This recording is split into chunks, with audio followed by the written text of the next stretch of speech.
Ladies and gentlemen, is a PlayStation 5 Pro going to launch, or will Sony just hold out until the PS6? There have been a dizzying number of rumours from myself as well as a number of other folks in the industry, not to mention even comments from Take-Two Interactive's Strauss Zelnick on the matter. But to add to some confusion to all of this, recently Microsoft's head honcho Phil Spencer has said that there are no plans for a high-end Xbox Series console and they will just continue with the two SKUs, at least for the foreseeable future. So then, is a PlayStation 5 Pro going to happen or not? Well, in this video, I wanted to reach out to a number of my sources and try to make sense of all of this stuff, because quite honestly, some of this information that I'd been receiving has been somewhat conflicting, and what I'm leaning towards now is that there have been at least two designs of the PS5 Pro that have been considered internally by Sony. We're going to be discussing all of that plus more in this very video, after this message from the video's sponsor. If you're running a copy of Windows 10 which isn't activated, of course, not only do you have to worry about the missing customization options, but there's also that annoying Windows desktop watermark reminding you to activate. Today's video is sponsored by WhoKeys.com, and they've an excellent price on Windows 10 Professional as well as Home keys. Yeah, and they also of course sell games. I've bought a few Windows 10 keys with my own personal account to test everything was legit and worked in preparation for this sponsored video. You can pick up one of their keys for 25% off using the coupon code RGT in the checkout. There's links to their website in the video description. Also, if you're building a few systems, there's bundles available too. Again, you can check out WhoKeys.com and use the coupon code RGT for 25% off the listed Windows 10 key prices. Historically, the fixed nature of console platforms has been a blessing and a curse for games developers. If you bought a launch model PlayStation 2 or you picked up an Xbox 360 5 years into its lifespan, your hardware would, by and large, perform identically to your friends who picked up the console several years apart from you. There were some changes, of course, slimline models for consoles and new manufacturing processes to shrink the physical footprint of the device, as well as reduce the cost of production to increase the profitability of the console vendor and also make it cheaper for you to buy at retail, as well as other clear benefits such as reducing heat and improving the noise. But there were some caveats here or there. For example, the Sega Genesis, as a huge generalization, had better audio with earlier models. It just sounded clearer. There are a lot of comparisons online you can use if you'd like. But this has meant that several years into the life cycle of consoles, hardware has just had difficulty keeping up with the demands of developers. Optimization is only able to do so much, and in the modern era, ray tracing, more post-processing effects, better physics, and all of the other bells and whistles that we expect from AAA games just have more costs associated to them. Developers provide us toggles. For example, we can go for performance mode, and this will change the internal resolution and also utilize a number of reconstruction techniques such as FSR2. But ultimately, there are limitations, and of course things like frame rate typically will see a hit as well. With the PS4 Pro and Xbox One X, we saw the respective vendors launch hardware to cope with the increased market share of 4K HDR screens, and frankly the fact that many games at the time were running at way below 1080p internal resolution, particularly with the launch model Xbox One. So, of course, the purpose of the PlayStation 5 Pro would be to allow games to run at higher resolutions, frame rates, and better ray tracing.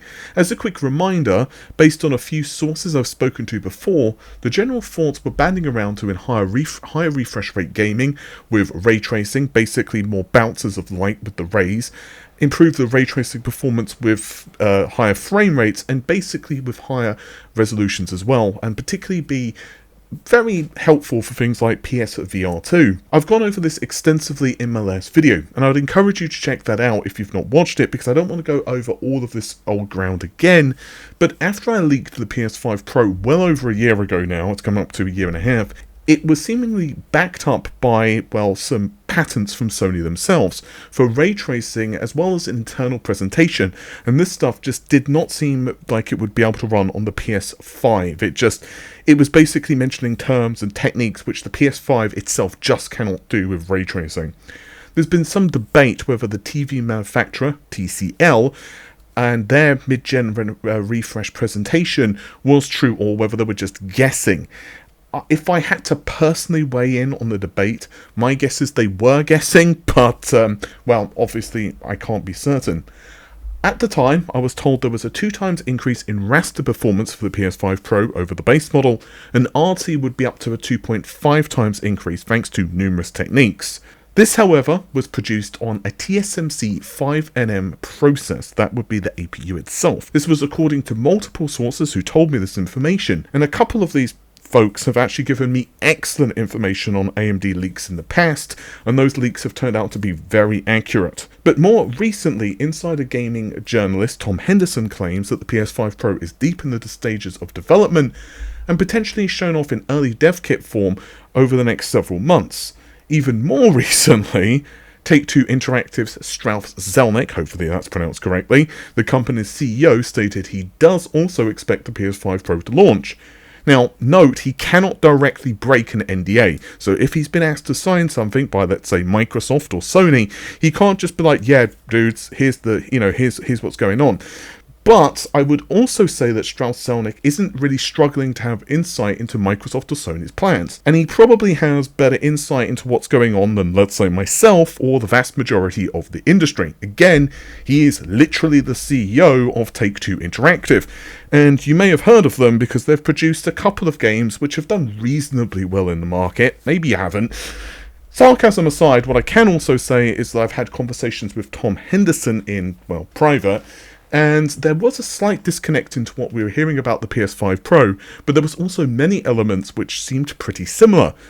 And my own sources were speaking about information that seemed to have a lot of common elements, but there just seemed to be some stuff off with the chips and some of the things I was being told about. Now, if you didn't watch my previous video, I'm going to give you guys the general gist here, but I am summarizing and ignoring a lot of the information and context. But basically, everyone I've spoken to, really, who has, well, let's say the right contacts, seem to think that the PS5 Pro was at least being considered by Sony. In fact, it seemed that at the very least they had spoken to AMD, but what seems to differ is whether the Pro variant is still alive, along with some of the general information concerning the targets and specs of the machine. There was conflicting information basically which seemed to indicate that the APU may have been killed, but a new one has been basically replacing it. So the original one has been killed, and a new APU with slightly different specifications and some other changes have basically replaced it. The other set of folks, though, said this is just not happening anymore. The project was started, but it has now been scrapped. The APU is dead. There will never be a PS5 Pro, and Sony will focus purely on the PS6. I personally wish to stress that I am not fully convinced a PS5 Pro will ever launch. I'm receiving a lot of mixed information about this. Some of my best sources tell me it will. A couple of others say it won't. Tom Henderson thinks that it will launch, and he's got a really good track record. And I'm almost positive that his sources, based on what I've spoken to with him, are different from my own. Now, I'm personally, and I would encourage you to take the same approach, just wait and see. I think this is interesting to talk about, and if Sony did release a PS5 Pro or Microsoft launched a XXX Xbox or whatever the hell it's going to be called, I would love it because I'm a geek and I just think it would be awesome. But we've seen Nintendo cancel multiple Switch prototypes. I've actually leaked them in the past. As far as I know, the Switch Pro is not happening. It's going to be an entirely new machine, still based on Nintendo. Last I heard, it's going to be roughly on par with an Xbox Series S and feature things like DLSS 3, but that's a topic for another video. Now, I've already leaked Saban, which is a souped up Xbox Series S. You can search Red Gaming Tech Saban if you want more information, but it was using a later AMD graphics IP. It was RDNA 3, Zen 4, as well as, and this is perhaps the most important part, a custom ML chip designed actually by Microsoft. Again, I think this project is canned. It's dead, but will they ever launch a Xbox Series XL, XX, whatever? I think Sony would basically push them to do it if the PS5 Pro did launch. I think that Microsoft would probably launch it a little bit later, and the console will probably be more powerful than the PS5 Pro. That's my speculation. I can't get confident information though that the high-end console is being worked on from Microsoft, but I would not be surprised if history repeats itself, because that's what tends to happen in the industry, honestly. But I'm somewhat digressing. Speaking with sources, after much digging, it seems that Sony have basically switched from the 5nm process to 4. Now, to be clear here, TSMC, the foundry who are responsible for actually manufacturing the chip, which has been designed by Sony and AMD or whomever, basically the rule of thumb is the smaller process is better because it allows for more density, i.e. more stuff's packed into the same area, reducing power consumption or increasing the performance at the same power consumption. For example, if you have a chip and you manufacture it on the 7nm process, you can create the same chip on the 5nm with the same specs, for example number of CPU cores, same frequency, blah blah blah, but enjoy a 40% reduction in power consumption, or you can raise the performance by 20% at the same power consumption. Chip density, in other words the more stuff, transistors in the same space, also raises as well, but this, along with actually the power scaling stuff I just mentioned, is quite complicated. It's very outside of the scope of this video to really get into the nitty-gritty on this, but it basically depends on what type of chip you're producing, what type of stuff is on the chip. That's the really simplified explanation, but you can see more on the screenshot yourself. To my understanding though, the 4nm process is a huge improvement over 5 from TSMC. It's basically very similar, not a radical overhaul. According to the own press release of TSMC, N4P is 11% better over N5 and around a 6% increase in transistor density. Anyway, so we're hitting the rumor mill section of the video, and of course this means that some of this information could be inaccurate, and because again I think there was an overhaul of the design, I don't know what's changed between the redesigns. So it's possible some of this information was from design 1 and some of this information is from design 2. So far though, I think that it's very likely we're looking at a design based on RDNA 3.5 or RDNA 3 Plus if you prefer, they're the same thing, as a basis, with variant of Zen 4 pulling the duties for the CPU. It seems very much similar to AMD's Sarlacc chip, which I recently leaked in another video. That, however, is based on a slightly later IP for Zen, it's Zen 5. There are some differences. For example, the PS5 Pro would have more compute units, there's more custom Sony stuff thrown in. I think, for example, the Tempest engine has an additional compute unit. For example, it's basically doubled in size, at least according to what one source told me. The Tempest engine, for those who do not know, it pulls audio duties. Mark Cerny himself essentially told us in the Road to PS5 event what actually happens. It's RDNA 2 class compute unit, and it runs in DMA, direct memory access, so it doesn't have caches. It essentially has been tweaked, so it runs kind of like the Cell's SPU. I've spoken to some people off the record, and the Tempest engine, to my understanding, can do other things like physics and even ray tracing calculations. Obviously, that would mean that you're taking away performance from the TE from doing other things like audio, but obviously you don't always need that. I was also told that Sony were considering an upper limit of the APU to be 380 square millimeters. This is, well, large. To put it into some context, the PS5 is based on 7nm and it's 308. The Series X is 360. Now, the upper limit is not the same thing as the final design size. This could be smaller, for example, the same size as the Series X, which would be because, let's say, cost reasons, let's just be honest. But this is also on a 5nm node, and cost is going to be more expensive on a smaller node. There's a lot of speculation here, but I do think, based upon what I've been told, and also just logic, 8 Zen 4 cores would make sense.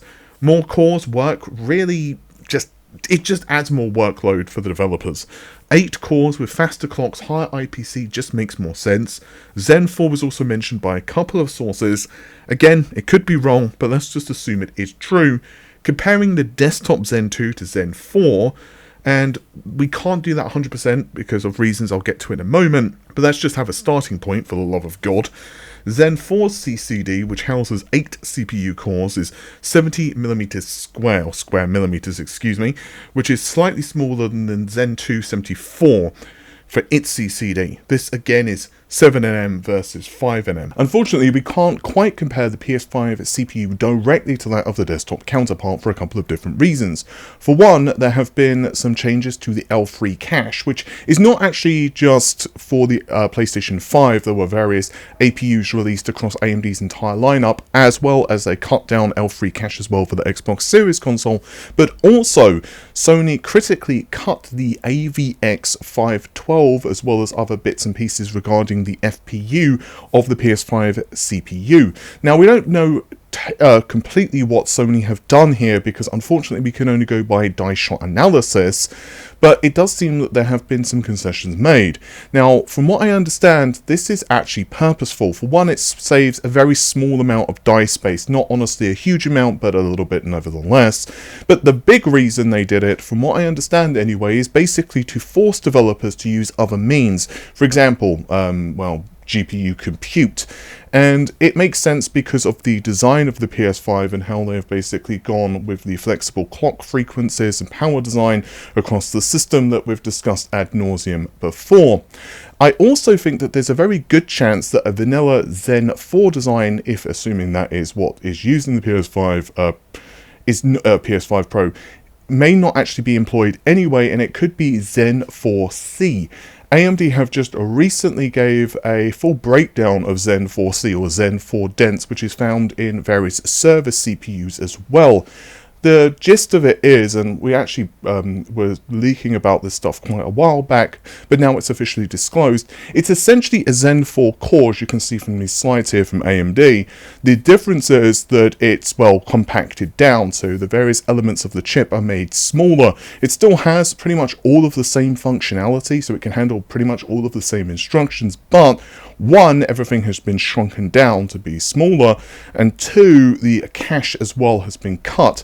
Now again, I can't be certain of anything at this point. However, if I had to guess, it wouldn't be surprising whatsoever if Sony were to utilize a variant of this for the PS5 Pro. But I've heard some murmurs from sources the PS5 Pro also doesn't need to maintain a 2x ratio for workgroup processors, or CU if you prefer, over the PS5 to maintain backwards compatibility. So it doesn't need to employ the same approach as the PS4 Pro's butterfly design. Now this basically essentially had 50% of the of the compute units just disabled when running a vanilla PS4 game. However, the PS5 handles things very differently, not least of which because it was designed to also be able to run, well, PS4 games. There are a lot of patents from Sony about this. I've covered these in my previous video and also other videos as well.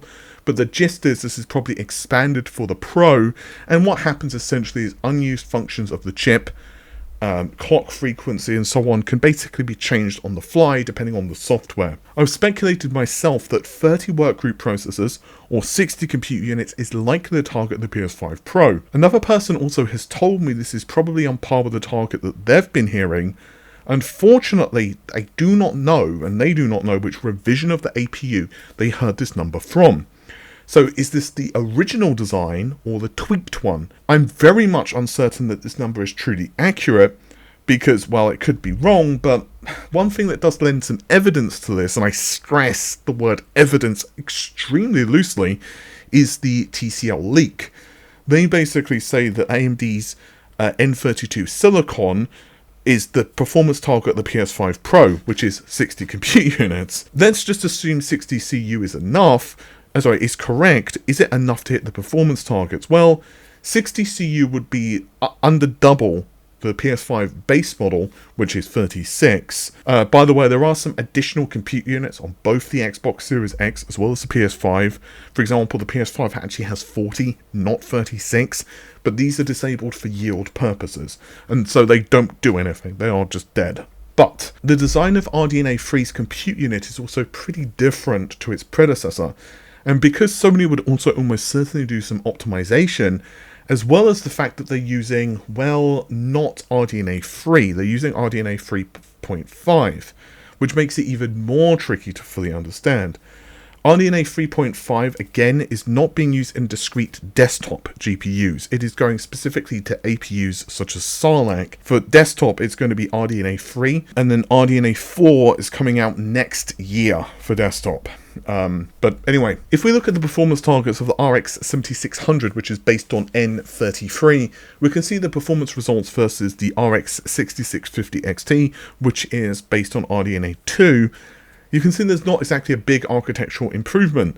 Both of these GPUs essentially feature the same specifications at 32 compute units or 16 workgroup processors. A higher end card, the 7900 XT, things change a little. The 7900 XT features 84 CU, again RDNA 3 versus 80 of the RDNA 2 6900 XT.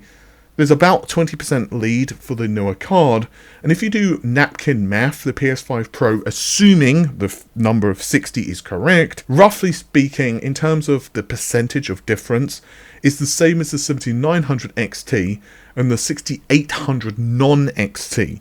Now, there are some things which change here. For one, the generation of RDNA is 2 versus 3, which is more what we want for the PS5 versus PS5 Pro.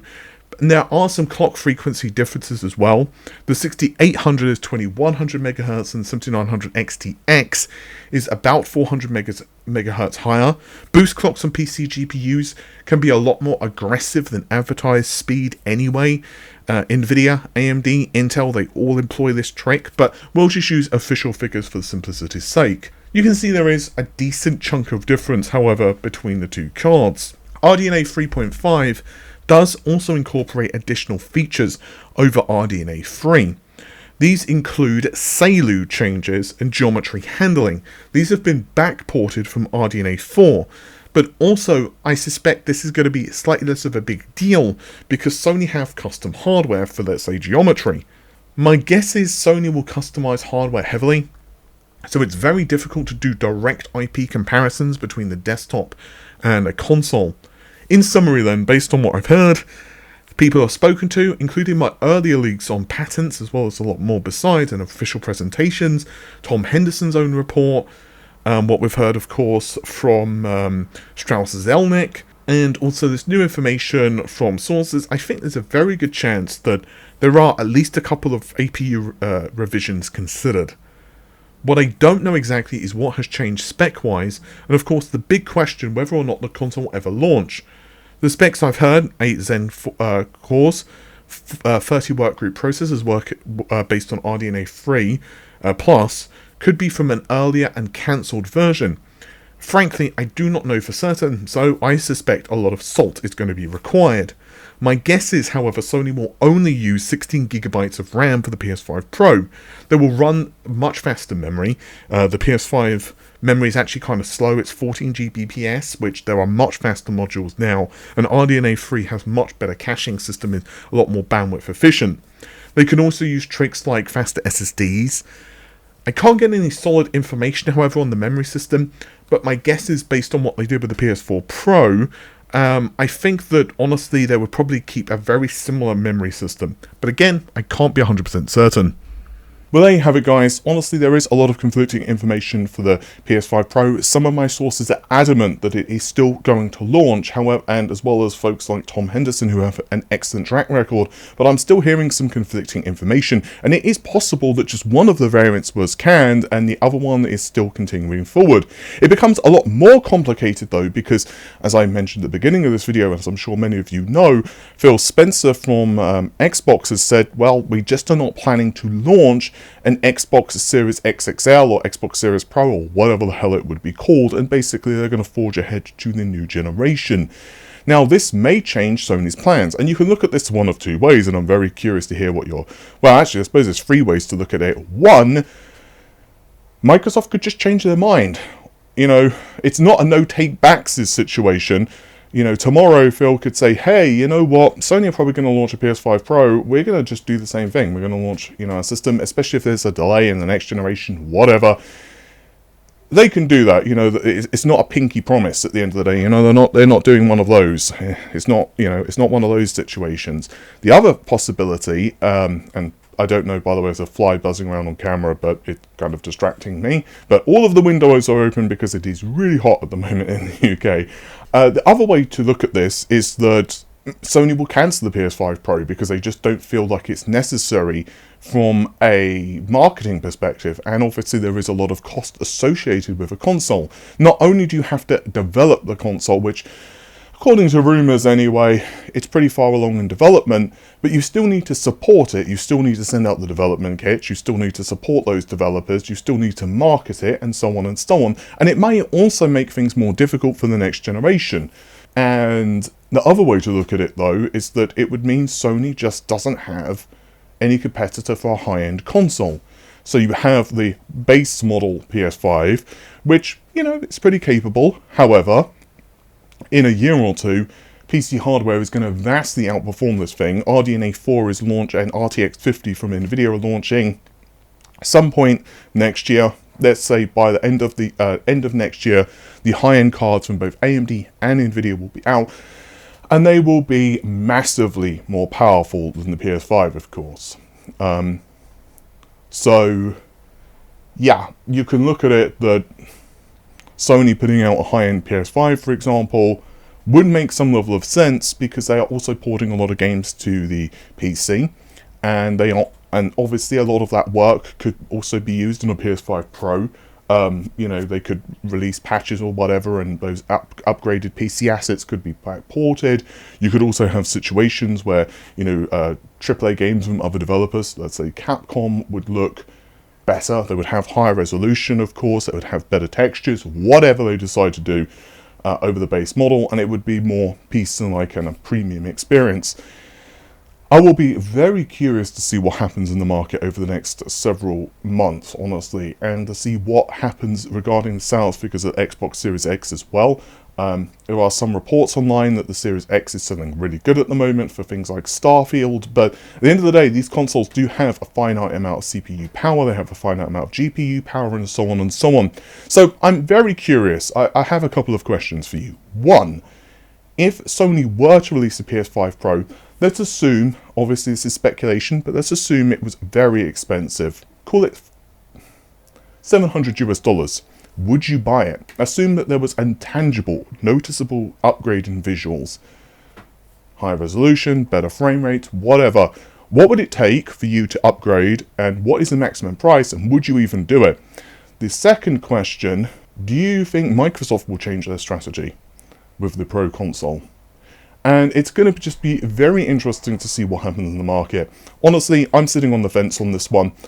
I've been hearing so many conflicting things, but I think the spanner in the works at the moment is Spencer himself over the last couple of days has said, yeah, we're not going to launch a high-end console. And it's quite interesting because this really does match what I was hearing from a lot of sources.